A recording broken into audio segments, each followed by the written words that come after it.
नमस्कार दोस्तों, मैं हरिंदर सिंह। हमारा यह एक्टिविटी बेस्ड लर्निंग मेथड जो सरकारी स्कूल में इम्प्लीमेंट करने का जो निर्णय लिया गया है वह बहुत ही सराहनीय कदम है। और तो हम लोग सबसे पहले बात करेंगे कि activity based learning method process है। हिंदी में अगर कहें तो गतिविधि आधारित शिक्षण पद्धति है, जिसमें बच्चों में सिर्फ नोट्स बनाने और लिखने का ही नहीं बल्कि उनको अलग अलग टॉपिक, अलग अलग विषयों पर अलग अलग तरीके से जानकारी देना और उसमें निबंध प्रतियोगिता या फिर कविता प्रतियोगिता और इन सब के माध्यम से उनको उस विषय का पूरा जानकारी देना और उनका उस तरह का उसमें एक्टिविटी में उन लोगों को भाग लेने के लिए प्रोत्साहित करना। तो एक्टिविटी बेस्ड लर्निंग प्रोसेस से विद्यार्थियों में समझने की शक्ति को बढ़ाना है और विभिन्न विषयों के टॉपिक के आधार पर जो है एक्टिविटी आयोजित कर, ताकि उनको उस विषय के, उस सब्जेक्ट के बारे में अच्छी समझ और पकड़ हो सके। और सबसे बड़ी बात है कि जो एक्टिविटी बेस्ड लर्निंग मेथड जो है उसके थ्रू जो भी बच्चे जिस विषय के बारे में सीखते हैं या जानते हैं वह ज़्यादा दिन तक उनको याद रहता है। जाहिर सी बात है, जब वे उसमें अलग अलग विषयों पर टॉपिक पर अपने दिमाग से लिखेंगे, अपने मस्तिष्क से लिखेंगे याद करके या फिर जानकारी प्राप्त करके, तो वो बातें जाहिर सी बात है कि उनके दिलो दिमाग में काफ़ी दिनों तक रहेगी। एक्टिविटी बेस्ड लर्निंग प्रोसेस जो है, इससे जो पढ़ाई है वह एक मज़ेदार बनेगा, ना कि एक बोझ। इससे उन सरकारी स्कूल के बच्चों में स्मार्टनेस आएगा। जैसा कि private school, English medium school के बच्चों में स्मार्टनेस रहता है, वैसा ही जो है सरकारी स्कूल के बच्चों में भी एक स्मार्टनेस आएगा। उनको बोलने की कला, लिखने की कला, प्रॉब्लम सॉल्विंग करने की कला और एक डिसिप्लिन मेंटेन करना, कैसे सेल्फ डिसिप्लिन मेंटेन करना है, तो सारा आदत जो है, सारी चीज़ें एक्टिविटी बेस्ड लर्निंग प्रोसेस में उन लोगों को सिखाया। कुल मिलाकर कहें तो इसमें बच्चों का सर्वांगीण विकास होता है और इसमें केवल नोट्स लिखने तक, पढ़ने तक या सुनने तक का ही नहीं रहता, बल्कि उन्हें कई अलग अलग विषयों पर, टॉपिक्स पर एक्टिविटीज़ के जरिए पढ़ाया और सिखाया जाता है। इसमें बातचीत का कौशल, रचनात्मकता का भी विकास होता है। यह पद्धति जो एक्टिविटी बेस्ड लर्निंग मेथड जो है बच्चों में शारीरिक, मानसिक रूप से एक्टिविटी बेस्ड लर्निंग प्रोसेस जो है बच्चों में शारीरिक, मानसिक रूप से सीखने की कला को प्रोत्साहित करता है, बढ़ाता है। तो कुल मिलाकर के बोला जाए कि एक्टिविटी बेस्ड लर्निंग प्रोसेस है, यह झारखंड के स्कूलों में जल्द से जल्द इम्प्लीमेंट करना चाहिए। और यहाँ मैं तो ये कहूँगा कि काफ़ी देर हो गया। अगर बच्चों में क्वालिटी एजुकेशन देना, अगर उनको आज मॉडर्न डिमांड के अनुसार अगर उनको बनाना है, तो उन बच्चों को एक्टिविटी बेस्ड लर्निंग प्रोसेस लागू करना पड़ेगा। और मॉडर्न में है कि आजकल उद्यमी इंडस्ट्री कहीं भी अगर वो इंटरव्यू देने जाते हैं जॉब के लिए, जब वो स्कूल से निकलते हैं आगे लाइफ में, तो आजकल सिर्फ किताबी ज्ञान को ही नहीं देखा जाता, बल्कि इसके अलावा जो उनको प्रॉब्लम सॉल्व करने का स्किल, सुनने का स्किल, बातचीत करने का स्किल, कस्टमर को डीलिंग करने का स्किल और सेल्फ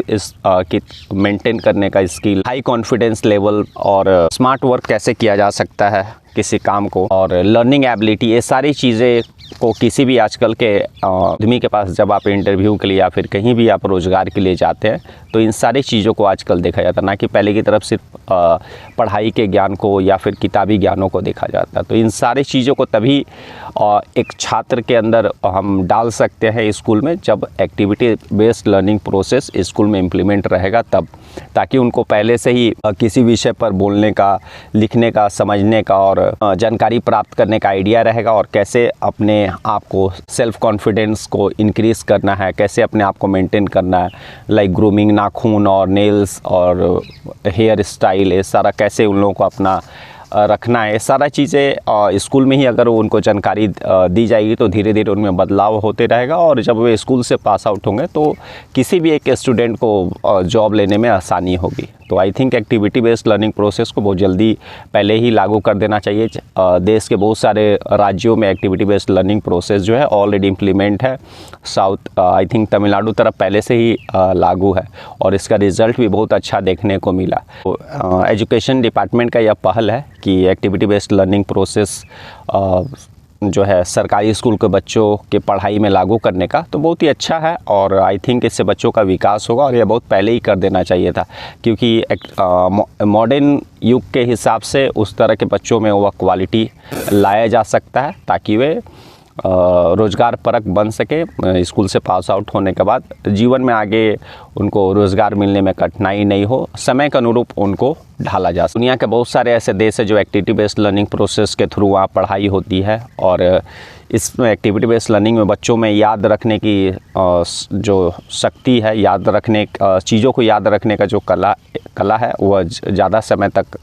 रहता है। तरह से स्किल डेवलपमेंट होगा। तो आई थिंक मेरे हिसाब से एक्टिविटी बेस्ड लर्निंग प्रोसेस जो है वो बहुत ही अच्छा प्रोसेस है, और इसके लिए बाकायदा टीचर्स हैं उनको भी ट्रेनिंग देना चाहिए कि किस तरह से बच्चों को डिफरेंट टॉपिक्स पर उनको पार्टिसिपेट कराने के लिए इंक्रीज़ करना है, ज़्यादा से ज़्यादा स्पोर्ट्स एक्टिविटीज़ कराना है, ज़्यादा से ज़्यादा कविता वाचन का आयोजन हो सके, और बच्चों के स्मार्टनेस पर पूरी तरह से ध्यान देना है। तो इन सब चीज़ों का टीचरों को भी ट्रेनिंग देना चाहिए, ताकि वे अगर ट्रेंड रहेंगे तो बच्चों को उस स्कूल में इन सारे जो एक्टिविटी बेस्ड लर्निंग प्रोसेस है उसका सही रूप से इम्प्लीमेंटेशन हो पाएगा, और वे लोग बच्चे को इस तरह के प्रोसेस में इंक्रीज़ कर सकेंगे, और जिसका रिज़ल्ट जो है अच्छा आएगा। तो आई थिंक मेरा बोलने का यही तात्पर्य था कि स्कूलों में इसको तो लागू एजुकेशन डिपार्टमेंट जो है इम्प्लीमेंट कर ही रहा है, और उन लोगों को टीचर को भी ट्रेनिंग देना चाहिए, ताकि जो है वे लोग सही तरह से इन सब चीज़ों को स्कूल में कर सके। तो आई थिंक बहुत ही अच्छा है, इससे हम लोग का झारखंड डेवलप होगा। हमारे जो सरकारी स्कूल को जिनको एक अलग ही भावना से देखा जाता है, तो भावना चेंज होगा जब वहाँ भी एक क्वालिटी स्टूडेंट्स वहाँ से पास आउट होकर के निकलेंगे, वहाँ भी एक क्वालिटी पढ़ाई होगा, तो जाहिर सी बात है रिज़ल्ट पॉजिटिव आएगा, और एक लोगों का जो सरकारी स्कूल को लेकर के एक रॉन्ग परसेप्शन है वो भी चेंज होगा। और आई थिंक सरकारी स्कूल और प्राइवेट स्कूल में जो अंतर है, डिफरेंसेस है, वो काफ़ी कम होगा। तो चलिए मिलते हैं कल फिर एक नया टॉपिक, एक सब्जेक्ट के साथ। तब तक के लिए जय हिंद, जय भारत।